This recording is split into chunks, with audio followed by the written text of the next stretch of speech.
Boa tarde a todos. Me apresentar, meu nome está colocado ali, Walter Lúcio de Pádua, sou do Departamento de Engenharia Sanitária e Ambiental da UFMG. Inicialmente quero agradecer ao convite de estar aqui e parabenizar os organizadores do evento, né? É sempre importante a gente trocar ideias, ver experiências diferentes, quer dizer, no final das contas, praticar a transdisciplinaridade, que é um dos propósitos desse workshop, né? O título do trabalho dessa minha apresentação, né, para marcar aqui os 30 minutos, está colocado ali sobre a influência da gestão de bacias hidrográficas na potabilização de água destinada ao consumo humano. Então, na visão, e eu tenho trabalhado com a parte de tratamento de água para consumo humano, ver o que um bom ou um mau gerenciamento ele pode causar impactos sobre a potabilização da água, mudança de tecnologia, aumento de custos, né? É uma parte mais qualitativa, mas eu gostaria de frisar alguns aspectos em relação a isso. Em termos de gestão, a gente está falando aqui de gestão das águas, né? Mas, claro, sem perder essa perspectiva de uma visão mais ampla de gestão ambiental, né, que eu coloquei ali no cima. E até parece que está compartimentando, né, entre gestão de águas, eu falo especificamente de potabilização de água, água para consumo humano. É o foco da apresentação, mas também a gente não pode perder a perspectiva de falar que tem que se preocupar com tudo, né, não só com a água para consumo humano. Então, apesar da apresentação ser sobre esse tema, mas a gente sempre considerar os usos múltiplos, né, em termos de uma boa gestão da água. A gente lembrar que a abordagem tradicional em relação à gestão tem sido uma visão antrópica. Que benefício o homem pode ter da utilização daquela água? Tá? Sem pensar na questão que deveria ser do ecossistema como um todo, né? Então a gente faz uma visão, em geral, a abordagem tradicional ela é setorial, de resposta a crises. E o que a gente quer, na verdade, como novo paradigma, ter ali uma visão do ecossistema, do sistema integrado e preditivo, né? Ao invés de ser de resposta à crise, a eventual problema. Essa figura que eu mostrei ali, que vocês estão vendo na parte inferior, ela é mais para ilustrar que a gestão de recursos hídricos é muito complexa, né? Então, aquela transparência que vocês estão vendo ali, aquela figura, é uma torre de tomada de água de uma represa que está construída no Ceará, que é chamado de açude Castanhão. É só para dar um exemplo de quando o açude tiver na cota dele, essa foto foi tirada quando ele estava ainda em construção, né? Mas quando tiver na cota de funcionamento normal, né, ele ocupa na cota de sangria ali 32,5 mil hectares. Então a área de inundação é 32,5 mil hectares. Só para vocês terem uma ideia, em algumas épocas, em alguns períodos, em algumas regiões do semiárido brasileiro, chega a evaporar uma lâmina d'água de 1 centímetro.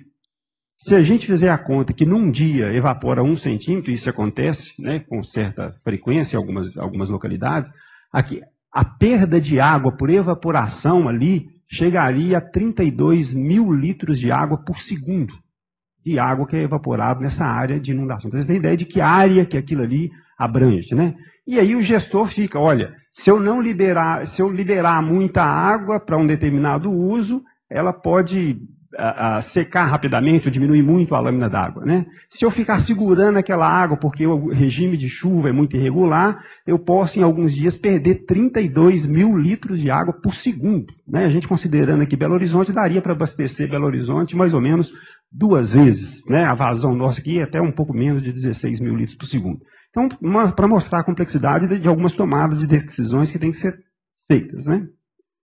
Aqui para ilustrar um esquema típico ali de uma bacia hidrográfica, né, mostrando um ambiente praticamente não impactado, mostrando ali um curso d'água, né, o principal e depois um afluente dele, água toda azulzinha, mostrando ela como se fosse uma água de boa qualidade, e o que na prática a gente tem feito com os nossos rios, com os nossos mananciais, né. Aí vem, depois de um tempo, já começa uma ocupação, impermeabilização do solo, a qualidade da água já jusante ali começa a piorar, né. Vai passando o tempo, além disso, a gente começa a ter, representando aqui nessa parte aqui, por exemplo, um lixão, né? Que é uma disposição inadequada dos resíduos sólidos, que é uma realidade nossa, típica aqui, né? Aqui mostrando já a questão de agricultura, muitas vezes feita de uma maneira inadequada e o agrotóxico sendo lançado aqui, também contaminando a água. Indústrias com seus influentes sendo lançados. E, no final de contas, a gente vê, olha, nós precisamos da água para sobreviver. Tem que ter estação de tratamento de água, vai ter em algum ponto aqui, que vai ter que pegar essa água e tentar potabilizar. E cada vez que a gente faz um uso mais inadequado uso e ocupação do solo ali, mais complexo fica o tratamento de água, né? Obviamente. E aí mostrando um cenário já mais trágico ali, considerando chuva ácida e tudo mais, né? E no fundo isso acontece, nós temos que lidar. Olha, se isso acontece numa bacia hidrográfica e tem que ser captada água para consumo humano, a companhia de saneamento tem que potabilizar aquela água, tem que fazer com que ela se torne água adequada para consumo humano. E aí a gente começa a pensar, gasto com produto químico, aumento de tecnologia, né, custos, novas tecnologias, por causa de um mau uso que nós fizemos na bacia hidrográfica. Quer dizer, não é muito racional isso, né? A gente suja o ambiente, polui, e depois fala, olha, vou tratar aquela água, tem técnica para isso. Depois eu vou voltar a falar mais sobre esse assunto. Olha, em relação de algumas preocupações que a gente tem tido mais recentes, né, de alguns contaminantes emergentes, alguns de vocês certamente já ouviu falar, por exemplo, isso aqui, mas que não está só no meio acadêmico mais não, né? Essa aqui é uma manchete de jornal, inclusive que está com erro aqui, mas é erro do próprio jornal, né? Seria escrito, a palavra espermatozoide está escrita errado. Então o título é Água Londrina pode afetar espermatozoide. Mostrando, num estudo publicado no The Lancet, aquilo ali é uma folha de São Paulo, né? Então, para mostrar que não é só o meio acadêmico, a comunidade, a sociedade também tem tomado consciência, tem obtido informações sobre isso. Um estudo mostrando que um determinado grupo de pessoas que bebeu um certo tempo a água do rio Tâmisa numa determinada região, o número e a mobilidade dos espermatozoides diminuíram. E aí isso fruto de algumas substâncias que existem na água que são chamadas de interferentes endócrinos, né? Então, uma preocupação que a gente tem, que antigamente a gente não tinha, até porque não tinha técnica de laboratório para poder fazer a determinação de desse tipo de substâncias, né? Aqui, uma outra revista brasileira, a revista Carta Capital, o título dessa reportagem aqui era Remédio na Torneira. E a gente começa a pensar, olha, se eu, por exemplo, tenho um problema de pressão alta, tomo remédio para pressão alta, ao ingerir esse remédio, parte dele é assimilado, parte vai ser eliminado nas fezes e na urina, né? E vai para o esgoto, e se o esgoto não é tratado, ele vai chegar naquele manancial. Chega no manancial, se a estação de tratamento de água não é projetada para remover aquela substância, no fundo, de alguma forma, eu estou bebendo remédio que uma outra pessoa bebeu e que eu não preciso, né? Então a gente vê a combinação de tudo isso. Tem a preocupação, por exemplo, com os anticoncepcionais. Preocupação não, né? Mas assim, na verdade, um grupo, a maioria das mulheres não querem engravidar num determinado momento, tomam o medicamento, né? E depois ele também é liberado, excretado, e vai para o esgoto, chega no manancial, e de alguma forma, às vezes alguém que pudesse ser um pouco mais sensível, um casal que está querendo engravidar, poderia ser que poderia afetar, inclusive, a reprodutividade, tá? A capacidade de geração de filhos.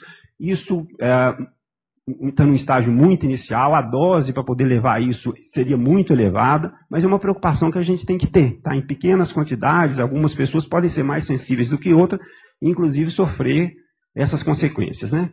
Bem, ficou aqui mostrando também agora um micro-organismo, na verdade, um protozoário que pode estar presente na água, que é o Cryptosporidium.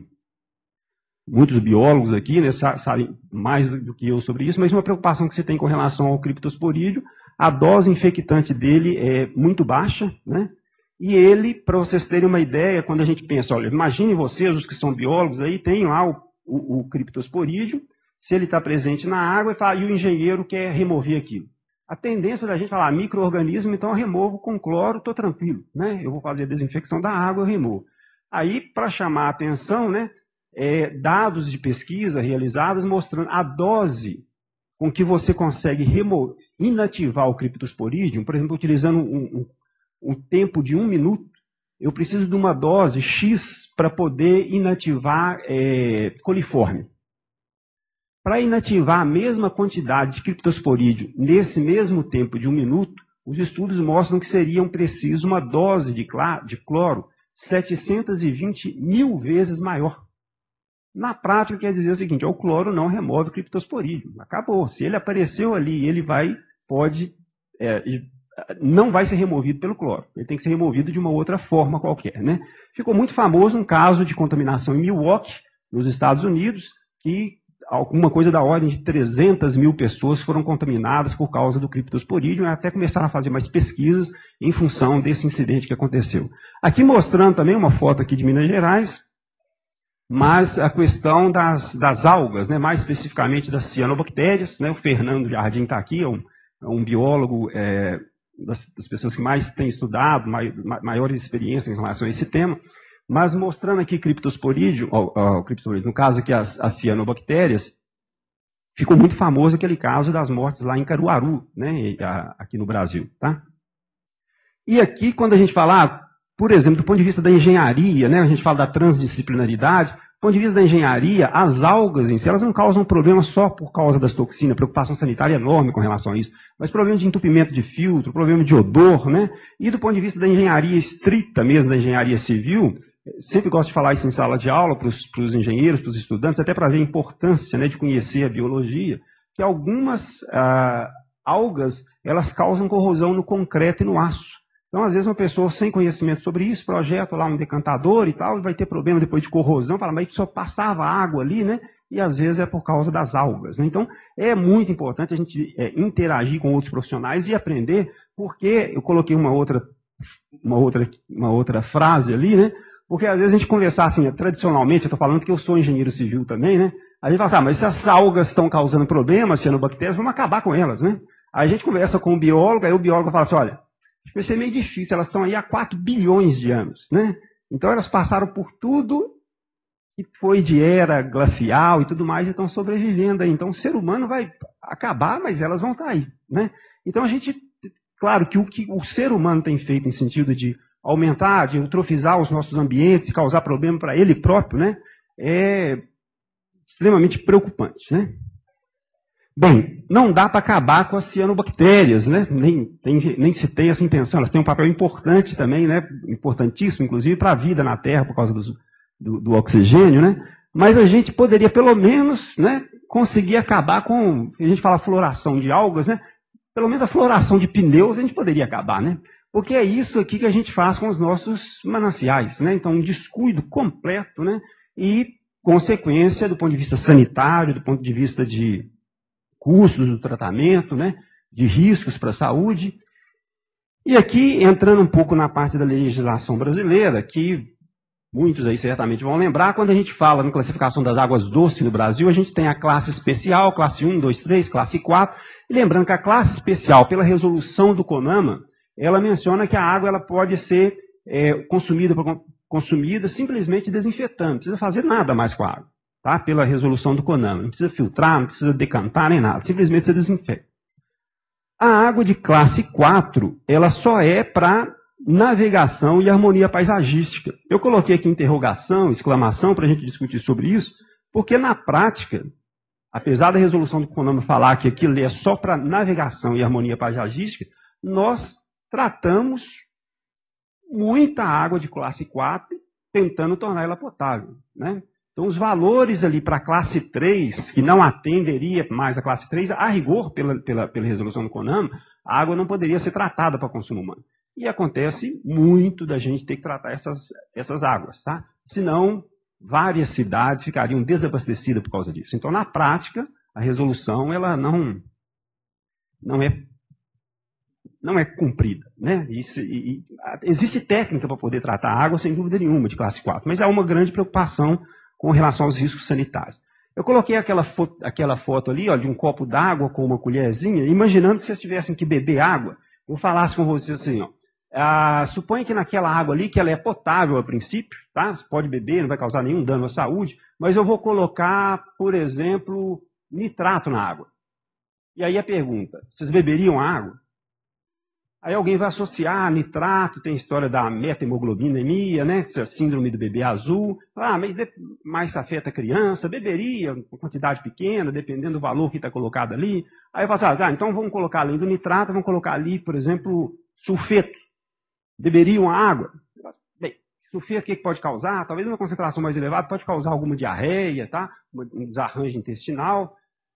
Alguém falaria, beberia, né? Aí vamos supor que eu falo com você assim, então eu vou colocar naquele copo d'água, peguei a listinha aqui para falar alguma substância com vocês, alguns elementos químicos, né? Eu coloquei aqui para vocês falar o seguinte, ó, vamos supor que naquele copo d'água já vou começar já envenenando, né? Colocar arsênio na água. Dá uma misturada ali e vai assim, alguém vai beber aquela água? Aí, se tiver algum corajoso, eu continuo falando assim, vou colocar então naquele mesmo copo d'água, vou colocar bário, cádmio, chumbo, cianeto, cromo, fluoreto, mercúrio, nitrato eu já coloquei, colocar prata, selênio, alumínio, ferro, manganês, sulfeto, zinco. E aí, se alguém está querendo tomar, vou colocar ainda 23 agrotóxicos ali. Vou dar uma mistura de aldrin, dieldrin, benzeno, benzoilapireno, clordano, DDT, endrin, heptacloro, hexaclorobenzeno, lindano, metoxicloro, pentaclorofenol, tetacloreto de carbono, toxafeno. Vou colocar agora, já não é mais agrotóxico, mas trialometano, que é potencialmente cancerígeno, dicloroetano, triclorofenol, clorobenzeno, fenol, sulfeto de hidrogênio, mistura e fala, vocês bebem aquela água? Tem alguém que beberia aquela água depois de eu falar isso? Não? O que aconteceu aqui, o que eu fiz agora, na verdade, eu li para vocês o padrão de potabilidade brasileiro. Então a gente admite que tem tudo isso na água e a água ainda é considerada potável.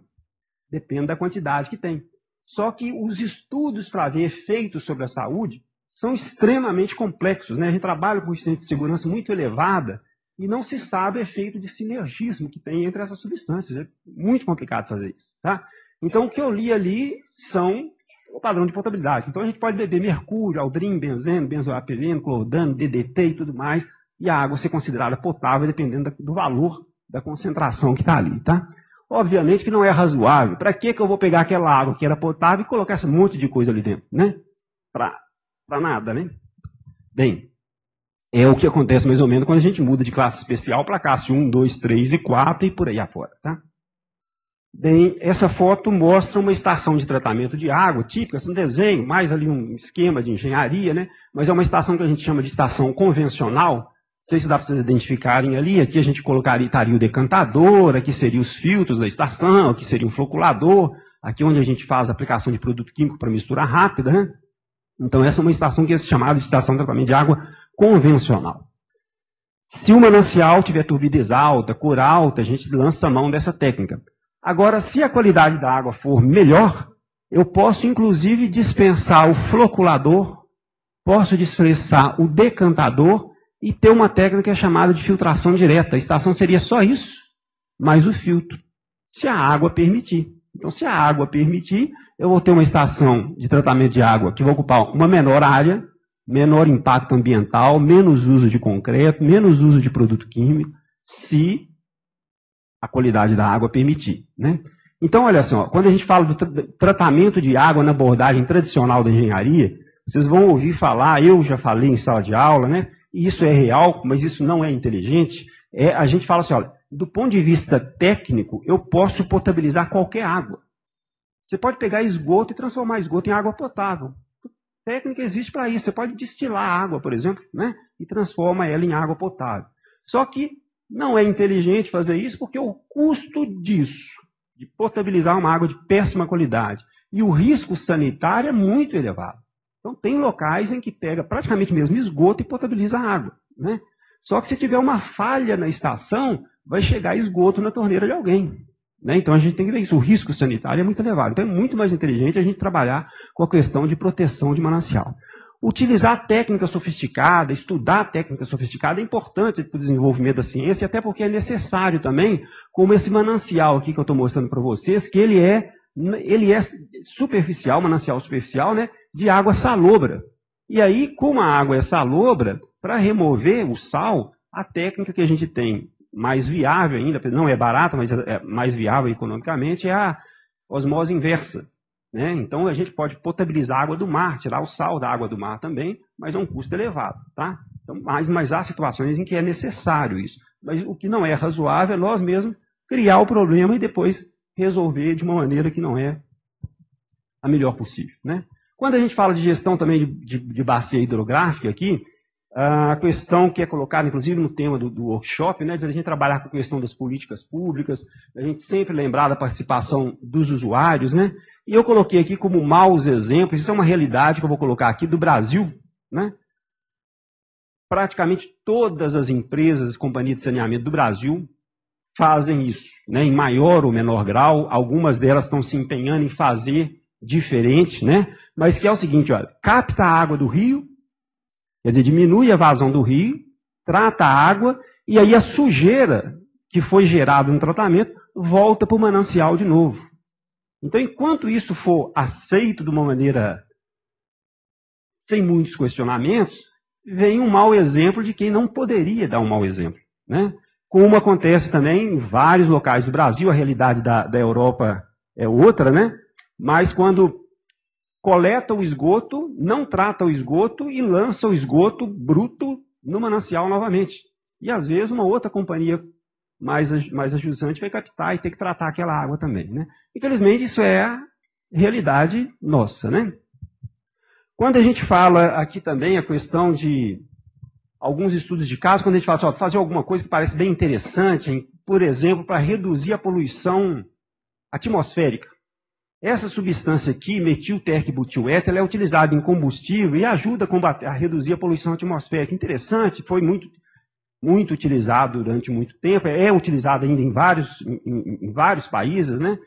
Só que aí, associando isso daqui com a qualidade de água, tá? Então, assim, para combater a poluição atmosférica, depois de um tempo descobriu que o MTBE ele é cancerígeno.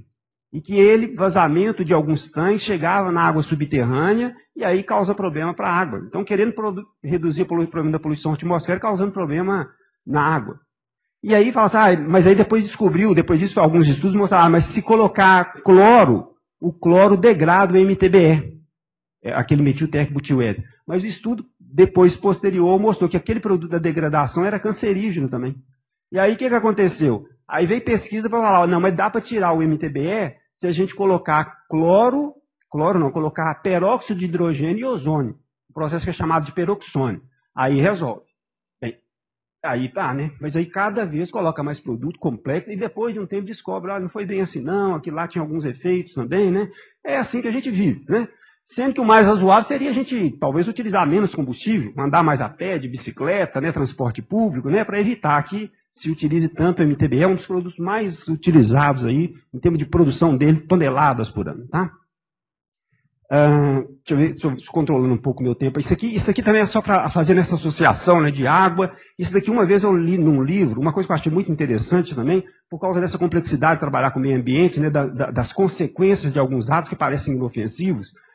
Na década de 50, é a história de uma ilha, se não me engano, na região da Indonésia, em que estava com muito problema com moscas. E aí foi utilizado inseticida para acabar com os mosquitos de lá, né? Depois de um tempo acabou com os mosquitos, né? O problema é que depois disso começou a observar que estava tendo muito problema de ratos. Aí qual que era a explicação de ter ratos? O inseticida que era utilizado para combater as moscas era jogado no ambiente, mas aí as baratas, que são mais resistentes, não morriam e os gatos comiam as baratas. Só que o gato é menos resistente, ele morria e aí começava a ter uma proliferação de rato. Tá? Pra vocês terem uma ideia, chegou numa situação, o livro consta isso, um negócio até parece meio fictício, né? Mas é colocado pelo Azevedo Neto, que é um grande profissional da área de engenharia, já morreu, né? Mas tem no livro dele. Aí fala assim, chegou numa situação tão crítica que eles começaram a pegar gato e jogar gato de paraquedas na ilha. Para o gato chegar lá e voltar o equilíbrio daquele ambiente. Aí sabe o que aconteceu? Depois de um tempo, eles começaram a observar que as casas dessas ilhas, o teto delas começaram a desabar. Aí você fala assim, pô, mas caiu tanto gato de paraquedas, desabou o teto. Não é, não. Aí que é coisa mais maluca ainda, porque os gatos aí, eles viam todos saudáveis, pararam de utilizar os agrotóxicos, né? E os gatos eram tão saudáveis que começaram a comer tudo. E uma das coisas que eles começaram a comer eram os lagartos. Lagartos que comiam traça. E aí começou a proliferar traça. E o teto das casas era aqueles tetos de palha. Aí as traças começaram a acabar, os tetos começaram a desabar. Aí sabe o que eles fizeram? Julgaram o lagarto de paraquedas. Não é um negócio de maluco isso? Então, é aquela coisa doida que você começa por causa de um mosquito, você derruba o telhado da casa de alguém, né? É aquela coisa que é a falta de controle que a gente tem, né, do meio ambiente em si, as consequências que tem, né? Então não é inofensivo, né, e a gente tem que conhecer muito mais, estudar muito mais, aprender com os erros, né, isso é fundamental. Bem, aqui também quando a gente fala, olha aqui mostrando um avião aspergino aqui agrotóxico, né? Coloquei essa frase aqui, olha, independente de ligação política, de ideias, mas é uma frase que eu ouvi o João Pedro Stelli, do Movimento dos Sem Terras, ele falando, ele dizendo mais ou menos o seguinte, olha, quando tem a invasão de terras, a imprensa, a sociedade chama quem invadiu a terra de baderneiro. Mas a gente não leva em consideração quando uma empresa joga agrotóxico no ambiente, polui o solo, polui a água, mata as pessoas por causa do agrotóxico, vende a fruta com agrotóxico, nós pagamos para comer agrotóxico, e essas pessoas são agricultores, né? Eles não são baderneiros, não. Quem está envenenando a gente não é baderneiro, não. Então, essa questão, a gente avaliar isso, né? Tem que pensar muito nessas questões aqui, tá? Como aqui mostrando, olha, que gastos que a população, no final de contas, tem que pagar. Isso aqui é a estimativa de um trabalho feito nos Estados Unidos. Vou até ler aqui, né? Estima-se que os gastos com controle e redução da poluição da água nos países desenvolvidos devem dobrar até 2025, atingindo cifras da ordem de $250 per capita por ano. Custos esses que frequentemente são pagos pela população e não pelo poluidor. E a gente aceita essas coisas, né? Bem, dados aqui que eu vou passar muito rapidamente também com relação à poluição da água e o que afetou o tratamento de água. Em Lima, no Peru, aumento do custo do tratamento da água em 30%. Nos Estados Unidos, estimativa de que serão gastos $1 trilhão em 30 anos para a potabilização de água de 300 mil poços pontos de captação contaminada. Xangai, né, foram investidos $300 milhões só para mudar o ponto de tomada de água, tá, para poder fazer abastecimento. Antes captava aqui, o ponto era muito poluído, aí capta mais a montante, né, mas tem toda uma estrutura que tem que ser deslocada ali, $300 milhões sendo gasto por causa disso. Tá? E aqui mostrando outros gastos também, afinal de contas, que a gente acaba tendo que pagar, né?